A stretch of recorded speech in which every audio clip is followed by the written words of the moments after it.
So we're in my lab now, and we're measuring the water from Crystal Lake first. And the pH of it is 8.13, which is the activity of hydronium ion that is in the water. And I would expect this to be around 8 because most of the glacial till and some of the rocks that are underneath where Crystal Lake is has a lot of limestone and dolomite, which have a lot of calcium carbonate and calcium magnesium carbonate in them. My battery's even low. That's not good. I'm going to charge it.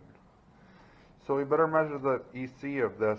And the electrical conductivity measures the total amount of dissolved salts that are in the soil, which is also mostly due to the environmental conditions around you, like the types of rocks you have and some human additions of nitrates and road salts and so forth, but mostly just due to the geology in this area.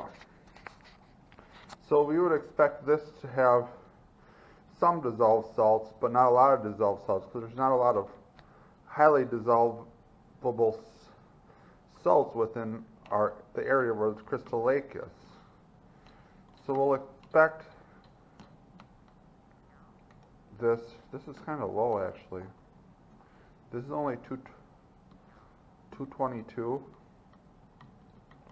That's really low. I wonder if it's too cold or what. That's kind of low.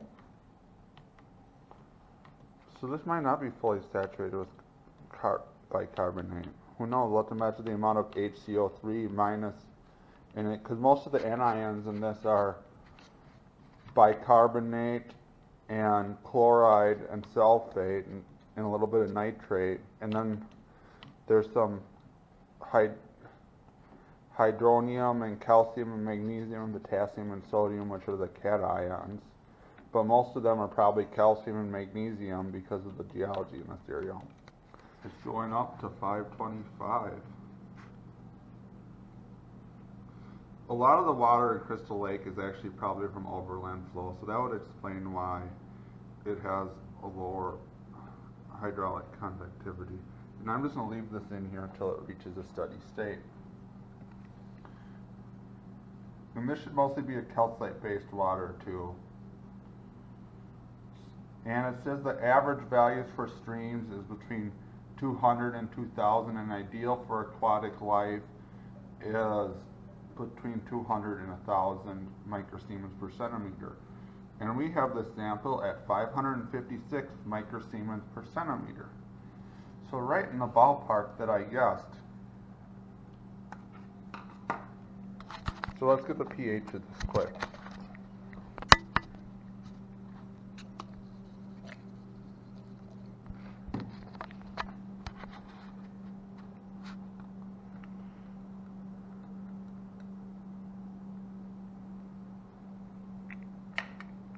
This is sat around in my room, so the pH is probably wrong. There's probably more buildup of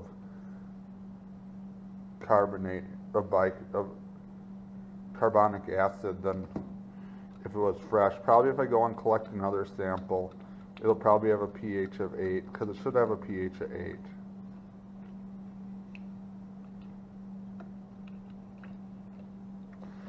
These pH meters are actually pretty inaccurate.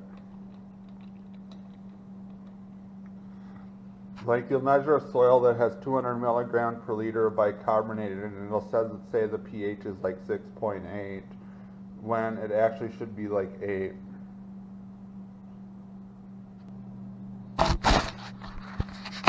Anyways, I wouldn't trust this pH value. It's neutral. It should be like 8.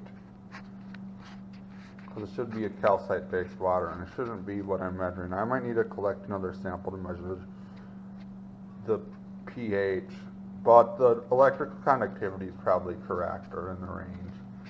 It actually ranges around a little bit depending upon how much precipitation we get.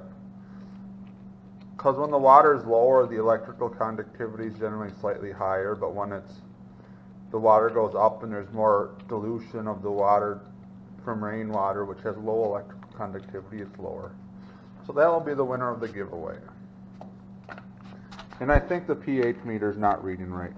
Although it'll probably say it's right if I go and get some standard. That's it for this. So the closest person to the electrical conductivity of my water sample was Clueless Homesteaders. They guessed 550, and the electrical conductivity was 556 microsiemens per centimeter. And second closest, I think, was Bassinator at 568. So, Clueless Homesteaders, please contact me. Whether you comment on my Instagram at Musky Hans or comment on one of this video, and you are the winner. And I'll give you until the end of this week, so Sunday, whatever day of the week that is.